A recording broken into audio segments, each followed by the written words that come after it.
l'interrogatoire, les enquêteurs remarquent des coupures sur ses mains. Je suis allé me coucher. Puis le suspect fournit une explication à une question qu'ils n'ont même pas encore posée. Il a raconté une histoire qui m'a un peu déstabilisé, je dois bien l'avouer. Il a dit qu'il était tombé à vélo en rentrant chez lui et qu'il s'était raflé les mains. Je me suis demandé pourquoi il me parlait de ça, s'il était en train d'essayer de me cacher quelque chose. Ayant l'intuition qu'il est face au tueur, Monroe se concentre sur un détail important de la scène de crime. Vous fumez? Ouais. Quelle marque? Je lui ai demandé ses cigarettes. Fumer, c'est pas un crime. Je peux voir? Ouais.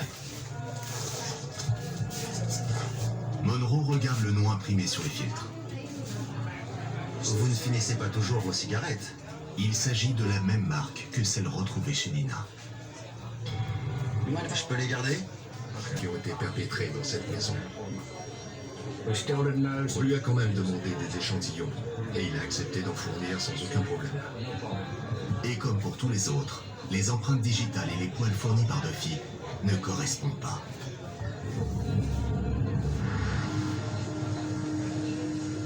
Six mois passent et la piste du meurtrier de Dina refroidit lentement.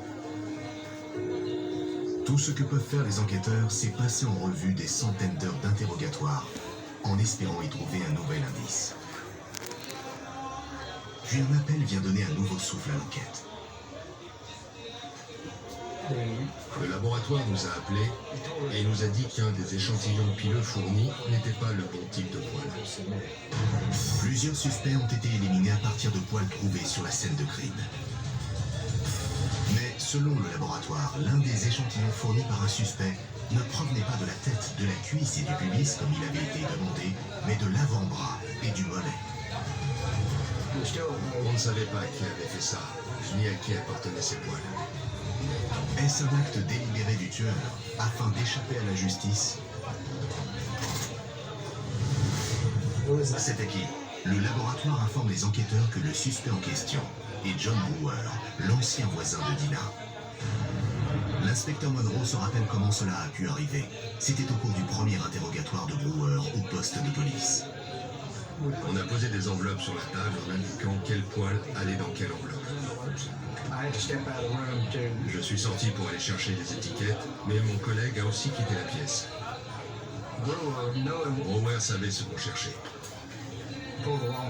Et il ne nous a pas donné les bons poils. D'habitude, un policier reste dans la pièce et regarde le suspect faire, mais pas cette fois. Les enquêteurs sont prêts à arrêter Brewer, mais rencontrent un problème de taille en se rendant chez lui.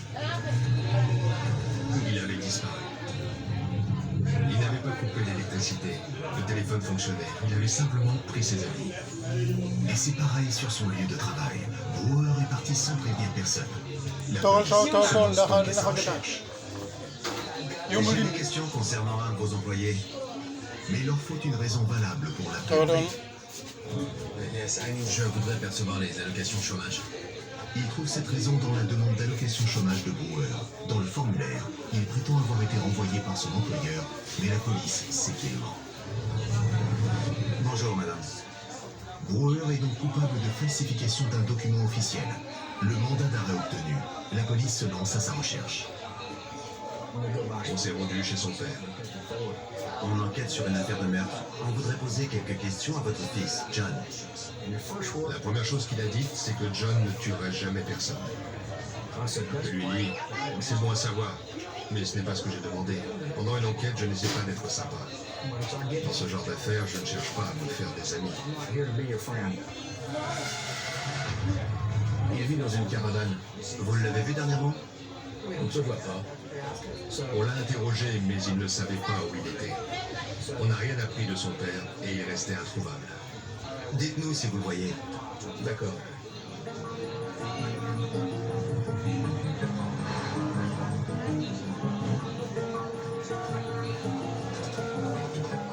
Il avait une petite amie et elle nous a appelé en disant que John Brewer était son petit ami et qu'il avait menacé de la tuer. On l'a interrogé. Que s'est-il passé? Pourquoi? Il voulait que je danse. Il dit trouvez-le et mettez fin à tout ça. Vous savez où il est? Elle nous a dit où il était. Ben, Restez ici. wala nga Le 12 ñaareel décembre 1991, soit Et dans la baignoire. Les affaires se ressemblaient. La baignoire revenait dans les deux cas et le tueur avait utilisé la même méthode. C'est là qu'on a compris que les deux affaires étaient liées et qu'il s'agissait du même suspect. On a comparé nos notes et en fait, on avait remarqué et relevé les mêmes éléments. j'ai dit, c'est que Michel Lafon. Il tente de supprimer toutes les preuves de son crime. Il a ensuite mis son corps dans la baignoire. Il a fait couler l'eau. Et il a commencé à lui couper les cheveux avec une énorme paire de ciseaux. Il lui a mutilé le cuir chevelu par vengeance. Il recouvre ensuite le corps nu de Dina de couverture sur le sol de la chambre. Avant de sortir, Brewer allume une cigarette et savoure l'instant. C'était probablement plusieurs minutes après le meurtre. Et c'est là qu'il a écrasé le mégot. Le 29 juin 1999, face aux preuves génétiques irréfutables, Brewer évite la peine capitale en plaidant coupable des deux meurtres.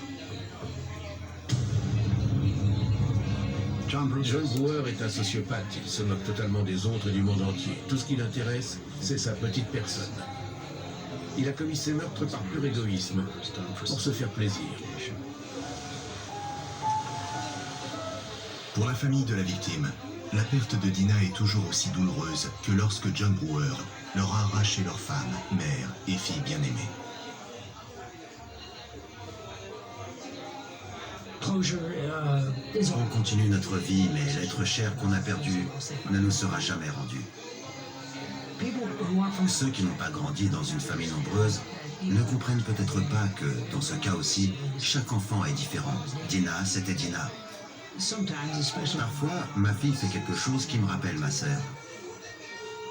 Pourtant, je sais qu'elle ne peut pas savoir que ça me fait penser à elle, parce qu'elle ne l'a pas connue.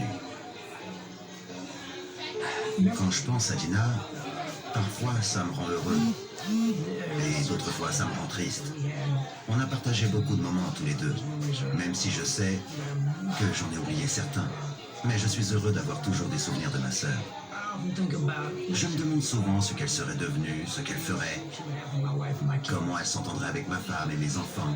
Un bel avenir l'attendait avant qu'elle disparaisse à un si jeune âge. On l'a dit, mais elle nous manque. On aimerait qu'elle soit toujours là. So. Handa mo. Wali munu bukan salah, munu sedam.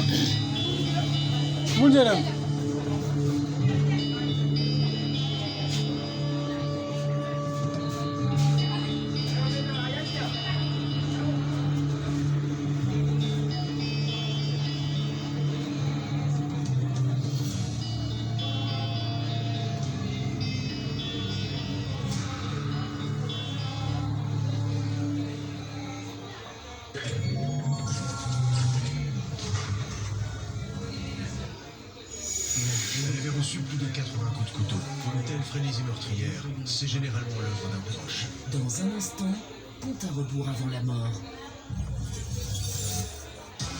Quand on grandit dans le ghetto, on a le choix entre devenir un criminel ou un honnête citoyen. Mais pour Akin, la question ne se pose pas. C'est parti. Il a choisi la justice. Il fait près de 2 mètres, 130 kilos. Ça risque d'être chaud. C'est lui. Go. Viens, bouge-toi, montre-moi tes mains. Bouge pas. Position du corps à la chaleur, aux insectes, aux animaux.